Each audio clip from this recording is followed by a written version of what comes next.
नमस्कार, मैं हूं आमिल बेग। आप देख रहे हैं सिटी बुलेटिन न्यूज़। पेश हैं आज के प्रमुख समाचार। अंबेडकर नगर लोकसभा सीट के लिए कल वोटिंग होनी है।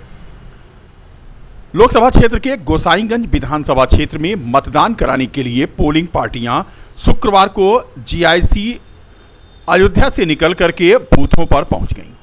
जोनल और सेक्टर मजिस्ट्रेटों ने पोलिंग पार्टियों के पहुंचने और बूथों की व्यवस्था को लेकर दौरा किया। मतदान 25 मई की सुबह 7 बजे से शुरू होगा। जीआईसी से पोलिंग पार्टियां बूथों को भेजे जाने की व्यवस्था की गई थी। कार्मिक शुक्रवार सुबह 6 बजे से ही यहां पहुंचने लगे। विधानसभा की पोलिंग पार्टियों के लिए सामान वितरण और रवानगी के लिए 18 काउंटर बनाए गए। इनमें से 5 काउंटर रिजर्व कर्मियों के लिए थे। 13 काउंटर से पोलिंग पार्टियां रवाना की जा रही थीं।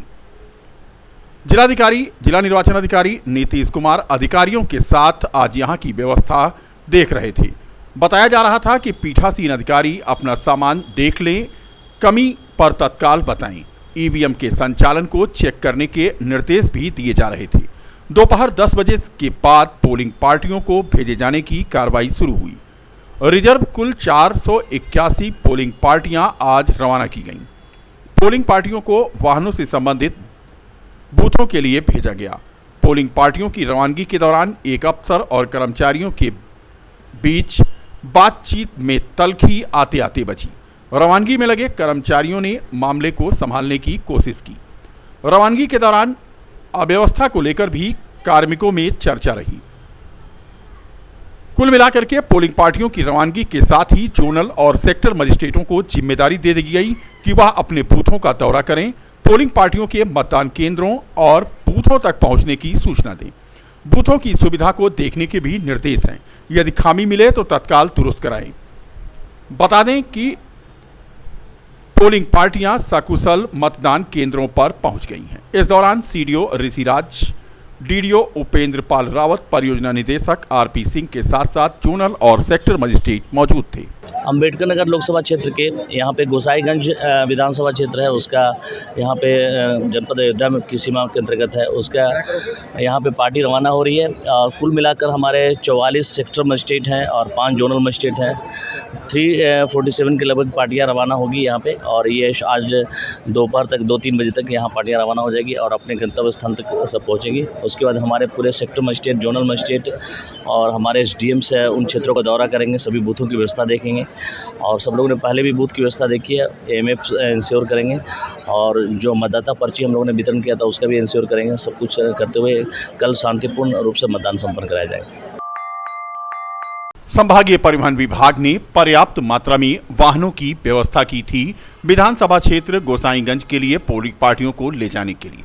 बता दें कि गोसाईगंज विधानसभा क्षेत्र में 4,04,18 मतदाता हैं और कुल मतदान केंद्र 273 हैं तथा कुल मतदेय स्थल 437 हैं। पर्याप्त मात्रा में यहां पर साधन की व्यवस्था की गई थी पोलिंग पार्टियों को ले जाने के लिए। इस संबंध में अधिक जानकारी दी एआरटीओ प्रशासन राजेश कुमार सिंह ने। पोलिंग पार्टियों के लिए 110 बड़ी वाहन लगाई गई है जो मैदान में अपना सीरियल नंबर लगा करके खड़ी हैं। बस पोलिंग पार्टियां उसमें सवार हो जाए, वो गाड़ियां अपने गंतव्य पे चली जाएंगी। कितनी गाड़ी लगाई गई? 110 गाड़ी लगी है पोलिंग पार्टी के लिए। इसके अलावा 4 बसें रिजर्व रखी गई हैं। कितने लोग को लगाया गया? हमारा तो पूरा कार्यालय ही है, पूरा कार्यालय यहीं पर है। कल से ही कल गाड़ी इकट्ठा हुई। ये कहाँ जा रही है? ये कहाँ जा रही है? बसें गोसाईगंज के लिए जा रही हैं जो अंबेडकर नगर लोकसभा सीट में है। इसके अलावा 116 गाड़ी जो है वो रिजर्व पुलिस लाइन में बोलेरो और स्कॉर्पियो दी गई है और सेक्टर मजिस्ट्रेट के लिए 35 गाड़ी दी गई है। क्या नाम है? मैं आरपी सिंह, एआरटीओ एडमिनिस्ट्रेशन। कल से राम मंदिर में मोबाइल ले जाना पूर्णतया प्रतिबंधित होगा। बता दें कि राम मंदिर में मोबाइल ले जाने पर पूर्णतया प्रतिबंध कल से लागू हो जाएगा। मंडलायुक्त गौरव दयाल और अयोध्या धाम के आईजी प्रवीण कुमार और राम जन्मभूमि तीर्थ क्षेत्र ट्रस्ट न्यास के पदाधिकारियों के साथ आज अहम बैठक हुई, जिसमें सर्वसम्मत से यह निर्णय लिया गया। बता दें कि मंदिर निर्माण समिति के अध्यक्ष नृपेंद्र मिश्रा ने आज बैठक की बैठक के दौरान सर्वसम्मत से निर्णय लिया गया कि श्री राम मंदिर परिसर में कल से मोबाइल फोन अंदर ले जाना पूर्णतया प्रतिबंधित रहेगा। भवन निर्माण समिति के अध्यक्ष नृपेंद्र मिश्र ने बताया कि राम जन्मभूमि परिसर में सप्त ऋषियों का मंदिर सितंबर माह तक तैयार हो जाएगा। राम मंदिर में बनने वाले राम दरबार की मूर्ति के स्वरूप को भी अंतिम रूप दिया जा रहा है। आर्ट पर राम दरबार के स्केच को फाइनल किया जा रहा है। इसके बाद ही मूर्ति का निर्माण होगा। इसके साथ ही उन्होंने कहा कि किस पत्थर से राम दरबार की प्रतिमा बनेगी, इस पर भी अब मंथन चल रहा है। लोअर प्लिंथ पर बनने वाले मूर्ति का स्केच चित्रकार वासुदेव कामत तैयार कर रहे हैं। वहीं भवन निर्माण समिति के अध्यक्ष ने बताया कि रामकथा म्यूजियम का कॉन्सेप्ट भी जल्द ही क्लियर हो जाएगा। राम दरबार की तो अभी मूर्ति को जो है अंतिम स्वरूप दिया जा रहा है। उसका जो आर्ट और ड्राइंग होती है उसको किया जा रहा है। उसके बाद जो है ये तय करना होगा कि वो किस प्रकार के पत्थर से उसका निर्माण होगा और फिर आगे उसका कौन करेगा, कैसे करेगा, इन सब पर अभी निर्णय नहीं हुआ। अक्सर विश्वनाथ कामत की बात सामने आ रही है कि वो चित्रकारी करेंगे राम दरबार। वो तो बहुत दिनों से वासुदेव कामत उनका नाम है और वो बहुत दिनों से चित्रकारी कर रहे हैं। हमारी जो लोअर प्लिंथ पे राम कथा है वो तो वही कर रहे हैं, वही आर्ट वर्क करते हैं और वह हम लोगों को बहुत सहायता दे रहे हैं इस क्षेत्र में। सर, राम मंदिर के बाद दूसरा सबसे भव्य होगा रामकथा म्यूजियम। सर, उसकी प्रगति क्या चल रही है? अभी मुझे रामकथा म्यूजियम के बारे में अभी कॉन्सेप्ट को तय करना है कि रामकथा म्यूजियम में क्या क्या चीज़ें, कितनी टेक्नोलॉजी होगी, किस प्रकार से भगवान राम का वहाँ पर अन्य राष्ट्रीय अंतर्राष्ट्रीय स्वरूप और किस प्रकार से वो मर्यादा पुरुषोत्तम माने गए हैं। इसकी एक तरीके से आप यूँ समझें कि एक स्क्रिप्ट लिखी जाएगी म्यूज़ियम में और स्क्रिप्ट के अनुसार गैलरीज बनेंगी। नागालैंड के राज्यपाल श्री ला गणेशन आज अयोध्या पहुंची। सर्किट हाउस में उन्हें गार्ड ऑफ ऑनर दिया गया। अयोध्या पहुंचे नागालैंड के राज्यपाल ने आज कहा कि काफ़ी साल पहले वह अयोध्या आए थे, लेकिन प्रभु श्री राम के विराजमान होने के बाद वह पहली बार यहां आए हैं। उनका कहना था कि कल्याण सिंह जब मुख्यमंत्री थे तब वह अयोध्या आए थे और प्राण प्रतिष्ठा के बाद उन्होंने प्रभु श्री राम का दर्शन पूजन करने की ठानी थी। उन्होंने कहा कि अयोध्या के लिए पूरे देश से स्फूर्ति मिल रही है। नागालैंड के राज्यपाल का ये दौरा आज पहले सर्किट हाउस पहुंचने पर स्वागत के साथ शुरू हुआ। मैं बहुत साल के पहले मैं अयोध्या आया हूँ, लेकिन अभी नया मंदिर निर्माण करने के बाद तुरंत आने के लिए कोशिश किया है, लेकिन I could not immediately arrange my program to visit Ram Mandir. So today my main program is only to have darshan of Ram Ji. So तब कल्याण सिंह जी चीफ मिनिस्टर थे, उस समय मैं आया हूँ अयोध्या के बारे में, बाद में भी आया हूँ। सो बहुत साल के पहले अभी नया मंदिर निर्माण के बाद उस आनंद से मैं दर्शन करने के लिए आया हूँ, बस इतना ही। सर, 500 साल बाद रामलला विराजमान। हाँ, 500 साल बाद रामलला विराजमान, बदलती अयोध्या कैसी लग रही है? पहले उपेक्षित थी। ये तो केवल अयोध्या के बारे में नहीं, पूरा देश में इसके लिए स्फूर्ति मिला, बहुत आनंद मिला। भीषण गर्मी के बीच 25 मई को होने जा रहे छठे चरण के मतदान के लिए वोट प्रतिशत बढ़ाने की कवायद में स्थानीय प्रशासन के अलावा आज बीकापुर में राजनीतिक दल भी सक्रिय हुए। बता दें कि गोसाईगंज विधानसभा क्षेत्र के कुछ हिस्से बीकापुर इलाके में भी आते हैं। इसी कड़ी में शुक्रवार को भाजपा के जिलाध्यक्ष संजीव सिंह ने पार्टी के वरिष्ठ नेताओं करुणाकर पांडे, गिरीश पांडे डिपुल, संजय तिवारी, विजय शंकर पांडे आदि के साथ श्रवण दुबे ने बूथ अध्यक्षों को अधिक से अधिक मतदान कराने के लिए मतदाताओं को मतदान केंद्रों पर लाने का आह्वान किया और उन्हें प्रेरित किया।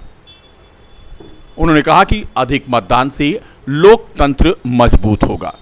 ये जो लोकसभा का चुनाव संपन्न होने जा रहा है, हम लोग उसी परिप्रेक्ष्य में हमारे लोकप्रिय जिलाध्यक्ष माननीय श्री संजीव सिंह जी के नेतृत्व में हम लोग अम्बेडकर नगर लोकसभा क्षेत्र के इस गोसाईगंज विधानसभा के खंडहट में कार्यकर्ताओं से मिलकर के वोट प्रतिशत कैसे बढ़ाया जाए, कहीं कोई समस्या नहीं है, कहीं किसी बूथ की कोई परेशानी हो, कार्यकर्ताओं की कोई समस्या, हम लोग उसका जो है निरीक्षण कर रहे हैं और लोगों से मिल करके सबसे ज़्यादा तो इस बात को लेकर के कि पहले मतदान फिर जल पाए, इसके लिए हम लोगों से प्रार्थना कर रहे हैं, लोगों से निवेदन कर रहे हैं।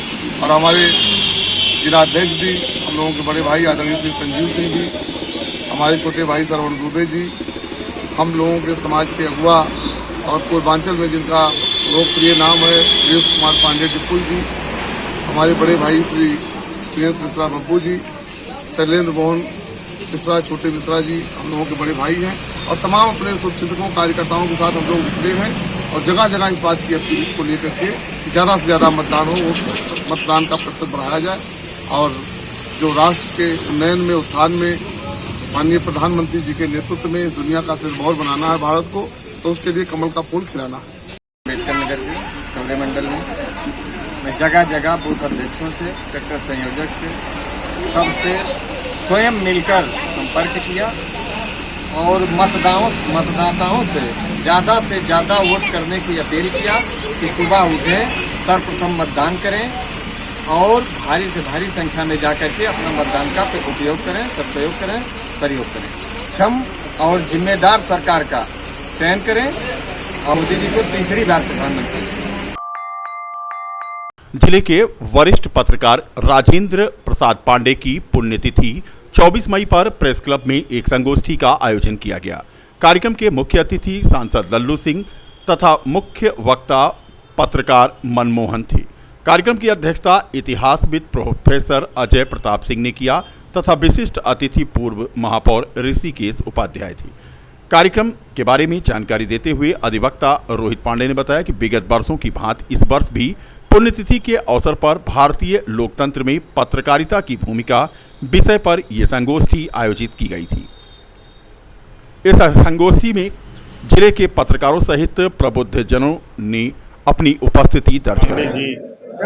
जो वरिष्ठ पत्रकार थे, उनकी पुण्यतिथि पर आज यहाँ पर श्रद्धा सुमन अर्पित करने के लिए अयोध्या जनपद के वरिष्ठ जन बैठ करके यहाँ पर विचार गोष्ठी का भी आयोजन था। उसमें उनके कृतित्व, उनके व्यक्तित्व पर चर्चा भी कर रहे थे, श्रद्धा सुमन भी अर्पित कर रहे थे और सब लोगों ने उसी के साथ साथ उनके पुत्र जो लगातार प्रतिवर्ष इसका आयोजन करते हैं, उनको ईश्वर से कामना किया है कि वो सुखी रहें, संपन्न रहें, देश और समाज के हित में काम करते रहें और बड़ा सुंदर आयोजन था।